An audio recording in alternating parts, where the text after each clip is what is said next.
सुबह सुबह दोनों मंदिरों के दर्शन करने के बाद हम चले गए 3 पैड़ी पर। वहाँ पहुंचकर हमने बंदरों को केले दिए।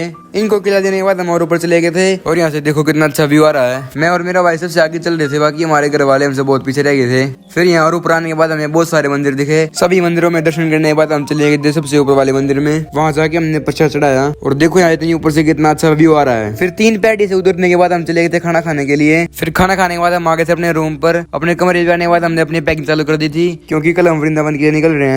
फिर शाम को मंदिर में दर्शन करने के बाद हम चले गए थे हनुमान की मूर्ति को देखने के लिए। अंदर जाने के बाद हमने सबसे पहले देखी हनुमान जी की इतनी बड़ी मूर्ति। यहाँ पर और भी बहुत सारी मूर्तियां थी और फिर हमें यहाँ पर एक गुफा दिखी। इस गुफा में अंदर जाने के बाद हमें दिखती है बहुत सारी अलग अलग तरह की मूर्तियां। थोड़ी और आगे आने के बाद हमें दिखती है भोलेनाथ की मूर्ति और फिर ये कृष्ण भगवान की मूर्ति और यहाँ पर एक हनुमान जी की मूर्ति भी थी। फिर थोड़ी देर यहाँ घूमने के बाद हम चले गए थे वापस अपने रूम पर। फिर उसके बाद हम चले गए थे खाना खाने के लिए। खाना खाने के बाद मैं अपने रूम पे आके सो गया था, क्योंकि हमें कल सुबह जल्दी वृंदावन के लिए निकलना है।